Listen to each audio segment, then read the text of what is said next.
Leichtweisz, CEO of Hope Education Services.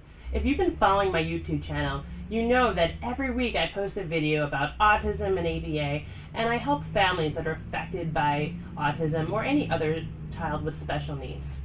So tonight I have a special guest, my friend Laura Collins, with me, and we've made a video in the past where we talked about her story of how she transitioned from a child with special needs with multiple diagnoses to an adult who's living independently and working. So I asked her to come back because one of the most common questions I get by parents is what to expect and how to help my older child transition from going to school and receiving services until 21 to then being able to be independent and really get a job and to work and to be a productive member of society like everyone, all their parents, right, want their children to be. So I asked Laura to come back and make a video with me to help talk about her story and give some advice to parents who are helping their child make that transition right now. So Laura, thank you so much for coming back onto our show. Thank you. It's great to be here.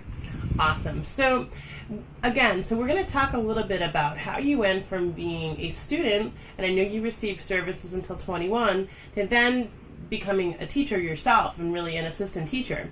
So my first question for you is, how did you figure out what you wanted to do? What was that process like for you?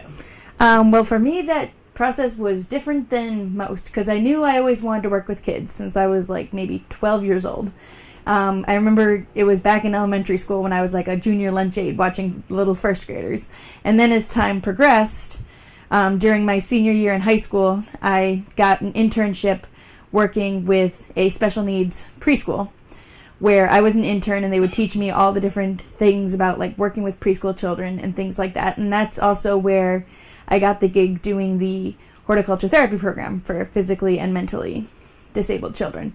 At first, in high school, you're assigned a job coach who is sort of like your mentor to a certain degree, who will help you find the job, and then once you have the job, basically be like your lookout, be your confidant. If you have any questions, they're willing to help you. If your bosses have anything that they need help with understanding about your disability, or if they need you to improve on things, they can explain it to your job coach, and they can in turn reel it back to you to help you to understand what the bosses are looking for. So they don't necessarily stay with you on the job site, but they check in on you at least once a week or so.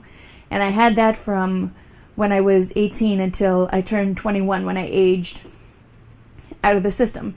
And when I had first said that I wanted to work with children, because in the beginning they always do an assessment of what kind of job are you looking for, what things interest you, the first thing I said was that I wanted to work with children.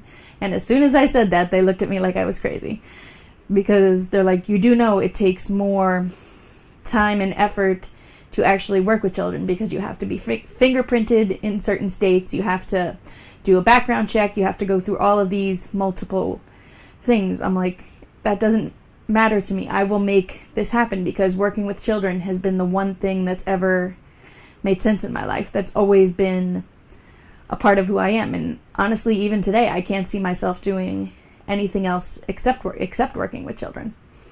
So then once I aged out of the special education system at 21, I was in a job for 1 year, and then I found the job where I'm working now. I actually found it on a job searching website, and I've been in the same job for 6 years.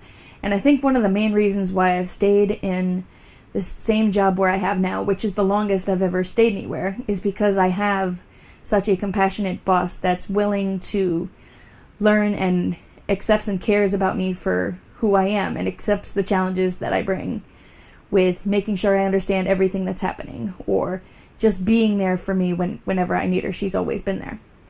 And having that support is the biggest thing that a job coach or even an employer can give you, knowing that they have your support and that they accept you for who you are and not for what they think you should be. And taking in everything that goes along with your disability, or taking the time to listen to what your disability is so they can better understand how to help you.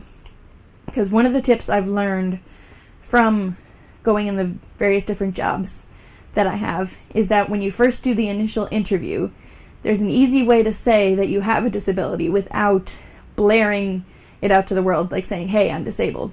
An easy way to say it, whenever anybody would look at my resume, they would say, oh, we noticed that you've worked with special needs children. I always say, yes, in a way I understand that world better than most.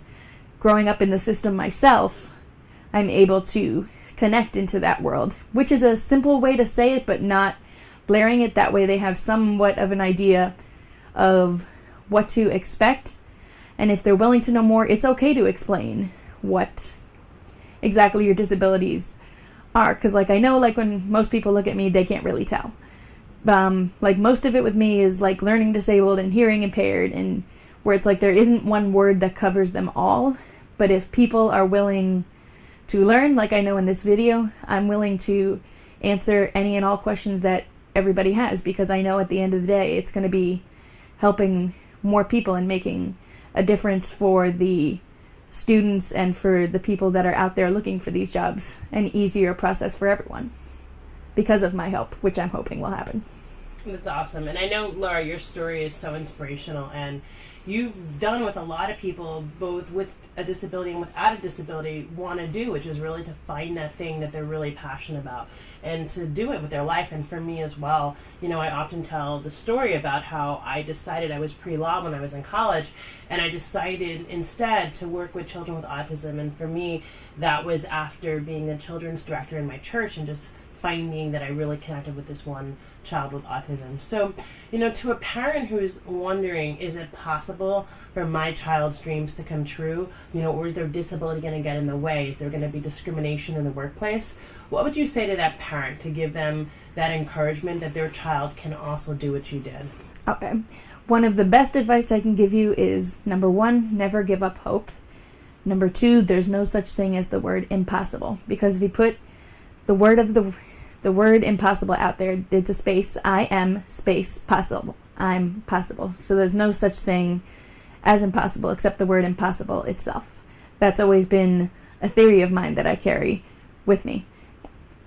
And also, if your child is passionate enough about what they do, there is always a way around helping to make their dreams come true. You just have to find like their interests, what they want to study for, what they want to do with the rest of their life. And it may not always be an easy road to get there, but once they get there, it'll be the best feeling in the world, because they'll see how far they've come from where they were in the beginning to where they are now. I mean, I know it wasn't an easy journey beginning my career working in childcare.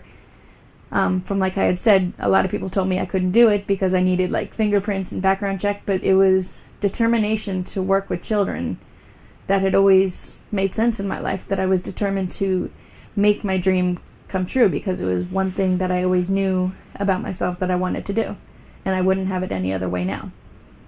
Awesome. Well, thank you so much for sharing your story and coming back onto our show. So I really hope this video, you found this helpful. If you're a parent watching this video and you're wondering, you know, is my child going to be able to do what they want to do? Are they going to be able to really live fulfilled lives and really just make a difference in the world? That Laura is living proof that it is possible.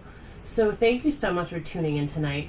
We love to make videos for you. Almost all the videos that we make, they're based upon questions that we get in email. So if you have any questions, please email me. My email is jessica@jessicaleichtweisz.com.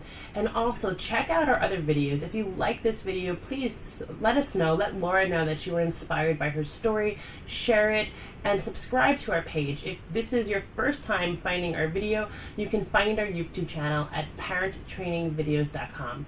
Thank you again, Laura. It was a pleasure to have you back. Thank you so much for being here. Yeah, absolutely. And we encourage you again to connect with you next week.